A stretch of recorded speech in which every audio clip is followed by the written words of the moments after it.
عمل مائنس عقیدہ یہ کسی کھاتے میں نہیں ہے. شیطان نے عمل کم نہیں کیے تھے، بہت زیادہ عمل کیے، لیکن عقیدہ اس کو جو ہے وہ مروا گیا. اللہ نے فرمایا سجدہ کر، نہیں کیا. اللہ نے یہ نہیں دیکھا عمل کتنے ہیں. یا آپ اس کو یوں سمجھ لیں، عقیدہ جو ہے یہ عدد ہے. عقیدے کے ساتھ آپ ایک لکھیں، ایک کے ساتھ آپ زیرو ڈالیں، پھر زیرو ڈالیں، پھر زیرو ڈالیں. جتنے زیرو بڑھتے جائیں گے اس ایک کی ویلیو بڑھتی جائے گی. اگر ایک زیرو ڈالیں گے، ایک صفر ڈالیں گے تو 10 ہوگا، 2 ڈالیں گے 100 ہو جائے گا، 3 ڈالیں گے تو پھر جو ہے 1000 ہوگا، 4 ڈالیں گے 10,000. اس طرح بڑھتا جائے گا، فگر بڑھتا جائے گا، اس ایک کی ویلیو بڑھتی جائے گی. اور آپ صرف زیرو ہی ڈالتے جائیں، ایک پیج لیں اور زیرو لکھتے جائیں، اور جا کر دکاندار سے بینک کے اندر کہیں کہ یہ ہمیں رقم دے دیں. اس زیرو کی کوئی ویلیو نہیں، صرف ایک لکھیں، زیرو ڈالتے جائیں تو اتنا عمل ہے. اگر 9 لکھیں گے تو اور زیادہ بڑھ جائے گا. ایک عقیدہ اگر مضبوط کریں گے اسلام کا، اور ہمارا عقیدہ کیا ہے؟ آمنت باللہ وملائکتہ وکتبہ ورسلہ والیوم الآخر والقدر خیرہ وشرہ من اللہ تعالی والبعث بعد الموت. یہ سارے کا سارا ہمارے عقائد ہیں، عمل بھی ہے اور عقیدہ بھی ہے. عقیدے کو بچائیں. آج کے جو ماہانہ ہماری محفل سجی ہے، اس کا درس یہی ہے کہ اپنے عقیدے کی حفاظت کریں. اگر عقیدے پر حملہ ہوتا ہے، اچھا آج کل جو ہے بڑا ایک یہ بھی سننے کو ملتا ہے جو جی وہ بھی صحیح ہے، یہ بھی صحیح ہے. ہم کہتے ہیں بھائی صحیح اس دور کے اندر صحیح کی پہچان کرنا بڑا مشکل ہے. صحیح چیز کی پہچان اتنی آسان نہیں ہے. صحیح چیز کی پہچان کرنے کے لیے محنت کی ضرورت ہے. صحیح اگر صحیح سارے ہی صحیح ہو جائیں تو پھر اللہ تبارک و تعالیٰ کی ذات ہے جو قرآن پاک کے اندر حق اور باطل کا جو کنسیپٹ ذکر کیا ہے وہ تو بے معنی ہو جائے. اللہ نے فرمایا حق آیا تو باطل مٹ گیا.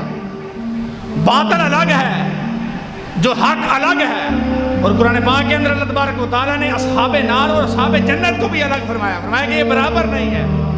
تو اس لیے اس چیز کی بہت زیادہ ضرورت ہے. سرکار علیہ السلام کے ساتھ جو تعلق ہے، آپ علیہ السلام کے ساتھ جو محبت کا رشتہ ہے. اچھا آج کے دور کے اندر اہل سنت کا ایک اور بھی بڑا مسئلہ ہے کہ جب محافل کی بات آتی ہے سرکار علیہ السلام کی ذات پر لاکھوں خرچ کرتے ہیں، اور جب عملی طور پر سرکار علیہ السلام کے ساتھ محبت کی بات آتی ہے عملی طور پر ہم بہت دور نظر آتے ہیں. نعرے لگاتے ہیں جی غلامی رسول میں موت بھی قبول ہے. یقیناً یہ اس کے اندر شک نہیں ہے کہ مسلمان جو ہے یہ جان دینے سے نہیں ڈرتا ہے، سرکار کی ذات جان دینے کے لیے تیار ہے.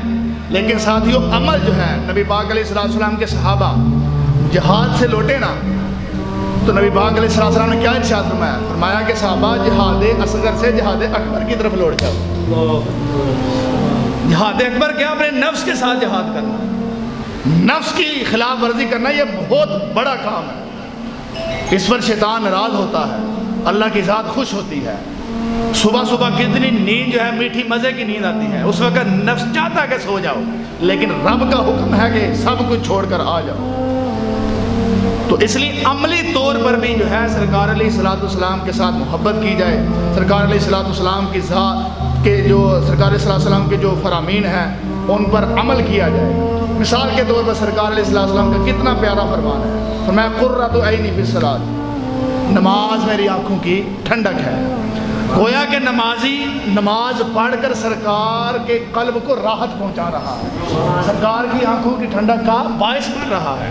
اور کتنا خوش نصیب ہے وہ امتی جس کے عمل، جس کے اعمال سرکار کے قلب کے لیے باعث سے راحت ہوں. امتی کا عمل. اور یہ تو ویسے ہماری خوش قسمتی ہے کہ سرکار علیہ السلام اللہ تبارک و تعالیٰ کی ذات نے ہمارا یہ مقدر کیا کہ سرکار کی ذات مل گئی. ورنہ انبیاء کرام دعا کرتے رہے دعائیں، اے اللہ امت محمدی میں پیدا کر دے، اے اللہ امت محمدی میں پیدا کر دے. یقین جانیے کہ یہ بہت بڑی نعمت ہے، یہ اتنی بڑی نعمت ہے اور ملی بھی بن مانگے ہے. یہ جو نسبت رسول کا رشتہ ہمارا قائم ہوا ہے یہ بن مانگے ہی اللہ نے عطا فرمایا. نعمت عظمیٰ، نعمت کبریٰ، نعمت اعلیٰ ہے یہ. تو اس نعمت کا شکر ادا کریں۔ اعلیٰ حضرت نے تو ہمیں بتا دیا کہ جو نہ بھولے ہم غریبوں کو رضا، جو نہ بھولے ہم غریبوں کو رضا، یاد ان کی اپنی عادت کیجیے، ان کو یاد کریں، اپنی خوشی غمی کے اندر بھی سرکار کو یاد رکھیں۔ اکثر جب خوشی آتی ہے نا ہم بھول جاتے ہیں، دین کو بھول جاتے ہیں، شریعت کو بھول جاتے ہیں، خدا رسول کی ذات کو۔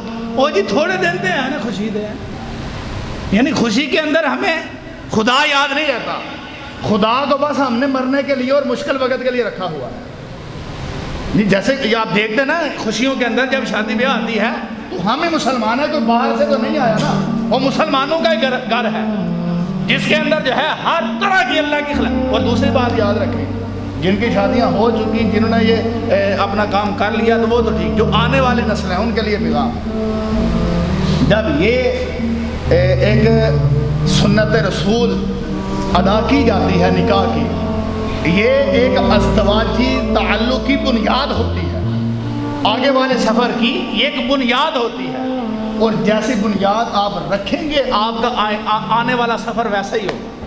اکثر آپ دیکھتے ہیں جی 2 مہینے بعد جی ساڑی طلاق ہو گئی ہے، اے جی گھر سمجھ نہیں آتی بھی جی پریشانی لگی ہے، اے جی فلانی گھر دے جڑے جھگڑے نہیں ختم ہو رہے۔ بھائی جب آپ اس کام کی بنیاد رکھ رہے تھے تب آپ نے کیا کیا تھا؟ تب تو آپ نے اللہ کو بھی ناراض کیا، اللہ کے رسول کو بھی ناراض کیا، شریعت کی بھی دھجیاں اڑائیں، تیرے گھر کے اندر سکون کہاں سے آئے گا؟ جب ایک چیز کی بنیاد، مثال کے طور پر یہ بلڈنگ ہے، اس کی ہم جب بنیاد رکھتے ہیں تو کیسی رکھتے ہیں؟ جیسی بنیاد رکھیں گے ویسا اوپر رزلٹ ملے گا آپ کو۔ اسی طرح بلا تشبیہ و تمثیل جب ہم شادی بیاہ کے معاملات کرتے ہیں، اور ماشاءاللہ قبلہ مفتی صاحب اور الحمدللہ دعوت اسلامی کا یہ ماحول ہے کہ ہمارے ہاں جب بھی شادی ہوتی ہے وہ سرکار علیہ الصلوۃ والسلام کے ذکر کے سائے میں ہوتی ہے۔ شادی کی رات محفل ہوتی ہے اور برات والے دن درود و سلام پڑھتے ہوئے وہاں پر بھی جو ہے ذکر کی محفل سجتی ہے، اور الحمدللہ پھر تا عالم آخر خوشیاں خوشیاں ملتی ہیں، ٹھیک ہے۔ اور اللہ تبارک و تعالی ہم سب کو جو کچھ بھی درس و بیان سنا اللہ عمل کی توفیق عطا فرمائے، آپ سب کا یہ بابرکت محفل پاک سجانا اپنی بارگاہ میں قبول و منظور فرمائے۔ وآخر دعوانا الحمدللہ رب العالمین۔